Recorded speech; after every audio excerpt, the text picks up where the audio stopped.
Hello, what up? It's your boy KB22 Swag here, back with another video, and I just wanted to talk about something that has been on my mind off and on again for the past couple games, and that's been Mortal Kombat 1 and me deciding not to play the game anymore.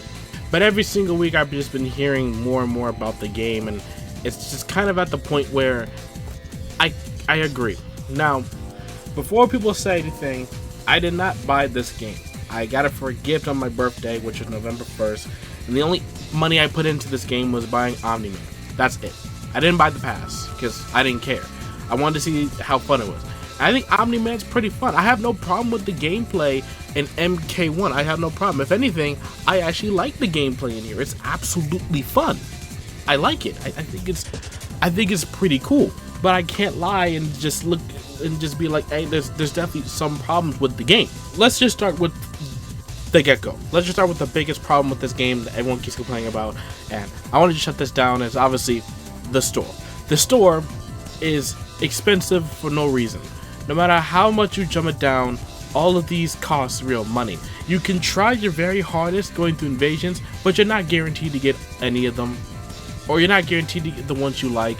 Again, these cost money, and mostly the coins you get from playing the game, which is right there, 4,578, are made for items such as these for your character. For example, Reptile, I bought this skin with coin, have these and these items, but notice how that's it.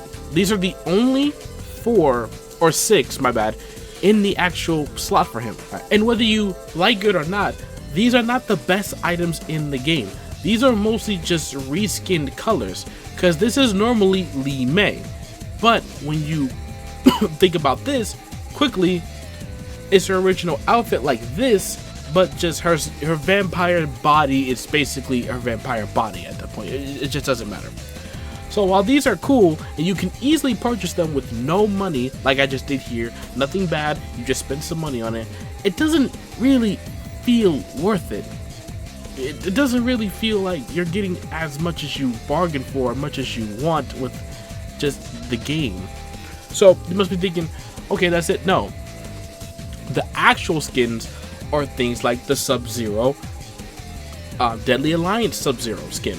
Now this is a skin. It changes his outfit, it changes a little bit of his skin, his arms are more frozen and detailed, his boots, if you played the OG games, it's here. However, it costs $10.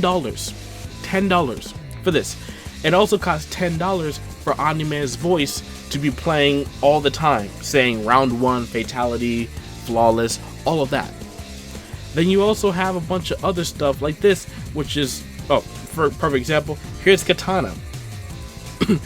Now this skin for Katana is gorgeous. I think the skin is amazing. I think the skin is fucking beautiful. I love the purple one especially. I think these skins are good. I think these skins are really great. But you have to spend $6. And if you complete the story, I forgot how much they give you, but at least I think 1,000 or 500. I don't remember. But you don't get that much. Like the Deadly Alliance Natar skin. This skin is amazing. I love this skin. It looks gorgeous on Natar. And I believe you get to do this when you beat invasions, but beating all of the invasions for this skin is a chore. It's still a chore. No matter how you put it, it's still a gigantic chore. And there's just no end to this, no matter how you put it. And then you have these, which are an abomination. So, if you don't know, these fatalities, one costed $12. And that was for the Halloween fatality, as you can see here. Their original plan, and I swear, was to make every Halloween fatality, or every holiday fatality from Halloween, Thanksgiving, Christmas, $12 each. Now, I don't know about you, but that just sounds ridiculous. And then I keep hearing the same excuse online saying, oh, come on, who cares? You don't have to buy it, your money buys. But do you understand how much dick sucking you're doing? You're defending a multi-billion dollar company. It's Warner Brothers and NetherRealm. You're defending them, and they make millions a year. Even with the whole SAG strike and everything, and they did lose millions. They'll get that in a year. They don't really truly suffer. They make so much with subscriptions and movies, and even if the movie flops, they still make money. So to just go around and just do this is just insufferable. And even characters, for example, look at Sindel. Sindel is a base character in this game.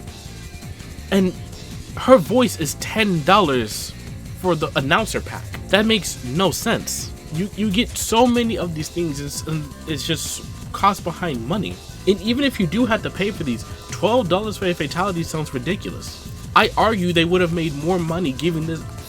No, me personally, I do not care about fatalities. I think they're good and cool, but I'm not gonna keep doing them over and over and over again. Like a couple times with friends at best. When it comes to these fatalities, the back of my mind is just saying to myself, why are these $12? Now granted, now if you can purchase the bundle, but in general this is $12. One of them is $12 at first. Why? And I've seen both fatalities. They're like average at best. I still think the Halloween one is pretty ass, even though it is a reference. And the Thanksgiving one is not, it's creative I guess, but again, I don't really see myself doing this even once. And if you look at the bottom for this, oh, you want the one-time dragon pack, $5. You want this skin, $6. Omni-Man, $10. All this is $3. Just money. Not the store is just actual money. There's no currency you get to actually buy and play with. Then you go to the collection. Now here's the problem with the game that I have. I do love this. I do love the artwork for this game. I think the artwork for this game is fantastic, and I love it. I love collecting artwork in games. It reminds me of Uncharted collecting trophies and other games collecting trophies and everything. However, the problem I have with this is that all of these, including movies, music, environmental art, character art, as you can see at the bottom, those come from Shrine. And if you, I can't do it right now, I don't have any money for Shrine, but if you do the Shrine, 9 times out of 10, it is going to be one of these. So if you're hoping to get, I don't know, that Kenshi skin over there, you'll most likely get the artwork for it more than the actual skin. We have 37 plus 30 plus 5 plus 3. I have 75 items from the Shrine going to this. Now I'm not gonna lie, some of these are probably from the story, so let's divide that by 2. Either way, I have around 37 items or less of items from the Shrine. It's ridiculous. It is. And if you want to buy these for these fighters, again, that's fine. But no, you could be spending a lot less. Like, I never understood that mentality. It's like, okay, it's fine. And if you're broke, just say that. But isn't it way more smart with your money to save than to buy so much? Again, I got this game for free, so I didn't spend $70 on this game. And I was happy because I'm like, okay, I could just focus on like unlocking skins or buying some skins if I feel like it that are probably cheaper. But it's not the case at all with this game. And again, invasions, you can do whatever you want with these. But look how many invasions you have to do. I didn't even do the first one because it was just a hassle, especially how the mechanics worked. Now this did get better over time. I agree. This 100% did get better. Everything got faster, everything got more mobile, but these fights, man, in the towers in MK11, whether you like the game or not, they had something I will always love. They had the ability for you to do the towers and still get good items. Good items, by the way, good items. And some of the outfits were insanely good and detailed. I got a lot of shit for spawn during those times. A lot of different skins for free. Just doing those towers. Yeah. So I can go play online with those characters instead of buying with actual credit card / money. It's just 100% different this way. But instead, okay, so here's the thing, right?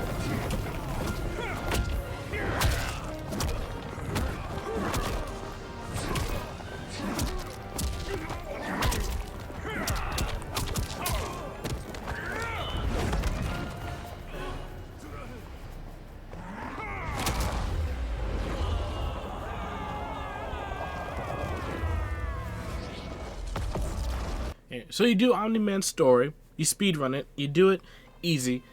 Then after so many towers, after so much time, that's it. That's the same for all of these towers. You don't get any jewels, you don't get any type of like good currency, you don't even get that much. Remember the money that I had here? I'm not even breaking 2K. I'm not breaking 2K.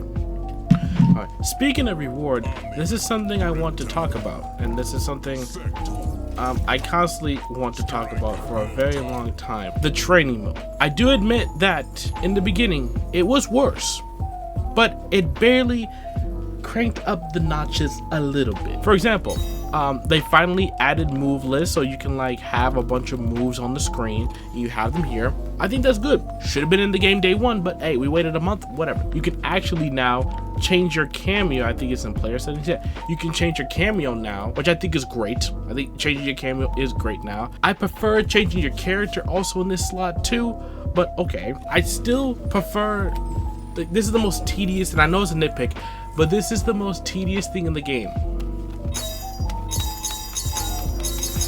You have to constantly go to settings, go to practice, scroll all the way to the bottom of medium of practice mode, and constantly change it from being center, left, and right. But in other fighting games, especially anime games, all you have to do is just press left and the reset button, which in this case is the touchpad. But instead, no matter what direction I press, it's always gonna, sorry for the noise, it's always gonna constantly just be this.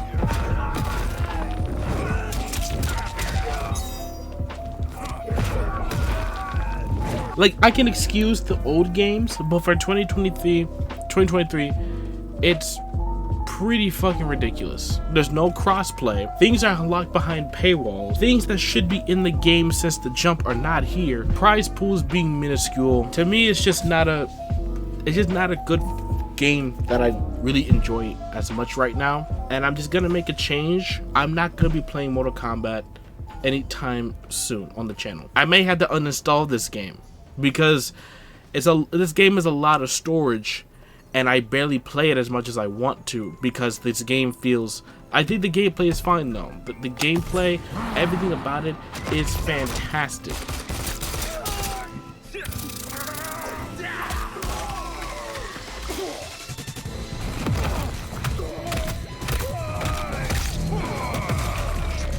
There's maybe some issues with like the Sindel Infinite and everyone using the Kung Lao hat and everything, but in general, the gameplay definitely an improvement. I loved it way more than 11. I still do. I love it. By the way, if you're in a ranked match, you can't leave. Like, if you see the connection meter being bad, you can't leave, which is stupid. You should have the oblige to leave a ranked match, not in the middle of the set, in the beginning.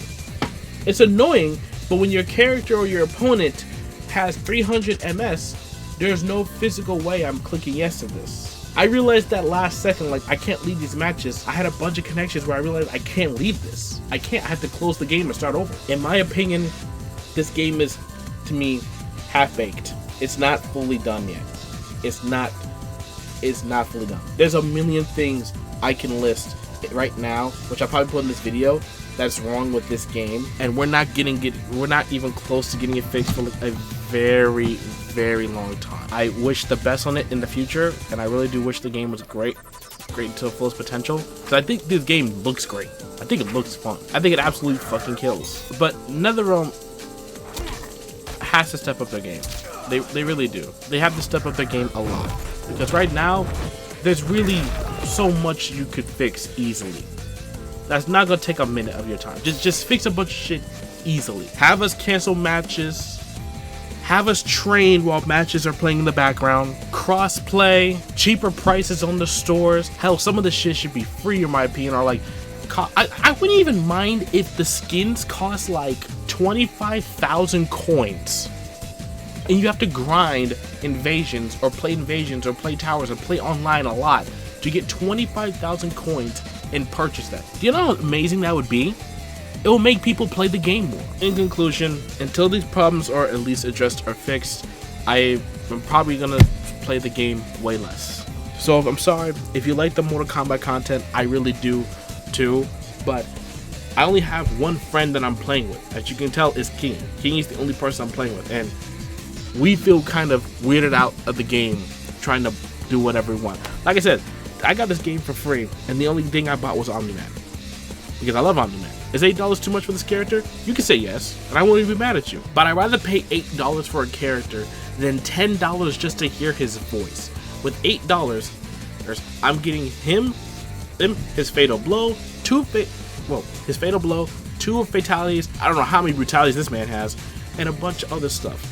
And voice lines, cameos, whatever. $10 for a voice line? That should be $1 at best, or $3. It's your boy Kombat Swag. Hope you guys enjoyed the video. Make sure you like, comment, and subscribe. And yeah, see you later.